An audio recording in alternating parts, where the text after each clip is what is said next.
आप भी काफी समय से बॉडी पेन से परेशान हैं? कमर में दर्द, पीठ में दर्द, गर्दन में दर्द, मांसपेशियों में दर्द या फिर पूरे शरीर में ही दर्द रहता है? क्या इतनी परेशानी के बावजूद सारी MRIs, CT scan, blood test reports normal आती हैं? ना डायग्नोसिस करने पर पता चलता है, ना उपचार के साथ दर्द कम होता है?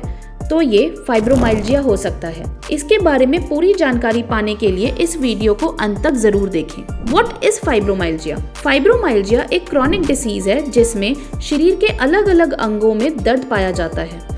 यह एक अनजान और अज्ञात बीमारी है क्योंकि इसका सही कारण लोगों को जल्दी पता ही नहीं चलता। फाइब्रोमाइल्जिया पेन ब्रेन और स्पाइनल कॉर्ड में होने वाले इंटरेक्शंस के बदलने से होता है, यानी पेन परसेप्शन का थ्रेशोल्ड कम हो जाता है और इंटेंसिटी बढ़ जाती है।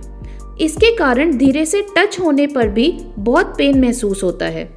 Fibromyalgia upper limbs, lower limbs, trunk, hands, neck, jaw, shoulders, arms, legs और लगभग पूरे शरीर को प्रभावित करता है। यह दर्द समय के साथ बढ़ता है और असहनीय बन जाता है। यह बीमारी पुरुषों के कंपैरेटिवली महिलाओं में ज्यादा पाई जाती है और 30 वर्ष की उम्र के बाद होती है। Types of fibromyalgia. फाइब्रोमाइल्जिया का दर्द 7 प्रकार का होता है। हाइपरएल्गेसिया, यह एक ऐसा प्रकार है जिसमें व्यक्ति मसल पेन के प्रति बहुत सेंसिटिव हो जाता है। Widespread muscle pain and fatigue में पूरी बॉडी में दर्द होता है। बॉडी पार्ट्स जैसे lower back, botox, muscles, ribs, shoulders और लेग्स में ज्यादा परेशानी पाई जाती है। टेम्पोरोमैंडिब्युलर पेन, ये जॉइंट्स जॉ के पास होते हैं जो ब्रेन और जॉ को कनेक्ट करते हैं। ये हल्का और लगातार होने वाला दर्द अक्सर चेहरे के जबड़े, कान और टेम्पल रीजन में होता है। फाइब्रोमाइल्जिया में एलोडाइनिया एक ऐसा प्रकार है जिसमें बॉडी प्रेशर के बहुत सेंसिटिव हो जाती है। इसमें थोड़ा सा भी प्रेशर जैसे क्लोथिंग स्ट्रैप से भी बॉडी में दर्द शुरू हो जाता है। न्यूरोपैथिक पेन, इसमें दर्द के कारण हाथ और पैरों में रेंगने, झुंझुनाने, जलन, खुजली या सुन्नपन जैसे लक्षण पैदा होते हैं। हेडेक, ये फाइब्रोमाइल्जिया का कॉमन टाइप है और माइग्रेन से पीड़ित लोग भी इससे प्रभावित होते हैं।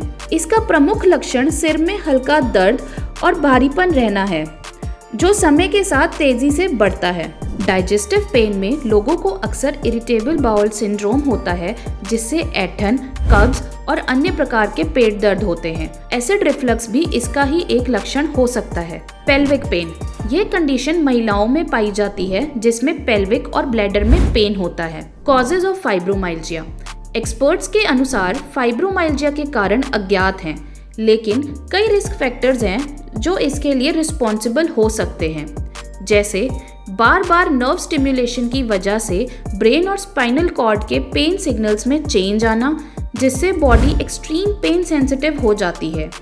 ब्रेन के पेन रिसेप्टर्स एक पेन मेमोरी बना लेते हैं जिससे ब्रेन बहुत पेन सेंसिटिव हो जाता है और पेनफुल नॉन पेनफुल सिग्नल्स पर ओवर रिएक्ट करता है।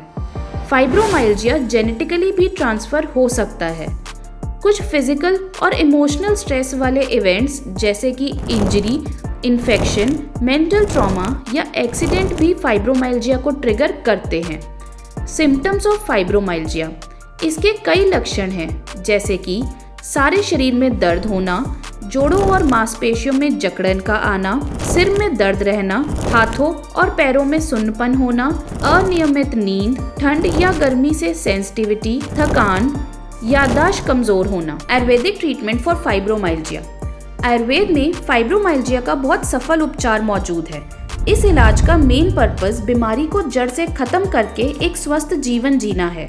आयुर्वेदिक मेडिसिन घरेलू उपचार, अच्छा आहार, योग और मेडिटेशन द्वारा इलाज करके इस बीमारी को ठीक किया जा सकता है। कुछ हर्ब्स जैसे कि हल्दी और अश्वगंधा इस डिसीज में बहुत हेल्पफुल होते हैं। हल्दी को गुनगुने दूध या पानी में मिलाकर सुबह शाम लिया जा सकता है। ठंडी चीजों का परहेज करते हुए ताज़ा और गर्म खाना खाने की सलाह दी जाती है। अदरक और काली मिर्च का सूप फाइब्रोमाइल्जिया में फायदेमंद साबित होता है। एस्पम सॉल्ट बाथ दर्द को कम करने में मददगार है। और एक एडिशनल टिप, फाइब्रोमाइल्जिया से ग्रसित पेशेंट्स ज्यादा मालिश ना करवाएं क्योंकि थोड़े से आराम के बाद तेज मालिश से दर्द और ज़्यादा बढ़ सकता है। कुछ ऐसे ही उपचार और Ayurvedic anti inflammatory herbal medication से फाइब्रोमाइल्जिया को ट्रीट किया जा सकता है। यदि आप भी ऐसी बीमारी से ग्रसित हैं और आयुर्वेदिक उपचार की तलाश में हैं, तो डॉक्टर शारदा आयुर्वेदा में ज़रूर संपर्क करें। यहाँ 2 लाख से अधिक पेशेंट्स फाइब्रोमाइल्जिया जैसी बीमारी से ठीक हुए हैं। डॉक्टर शारदा आयुर्वेदा हमेशा अपने पेशेंट्स के अच्छे स्वास्थ्य की मनोकामना करता है।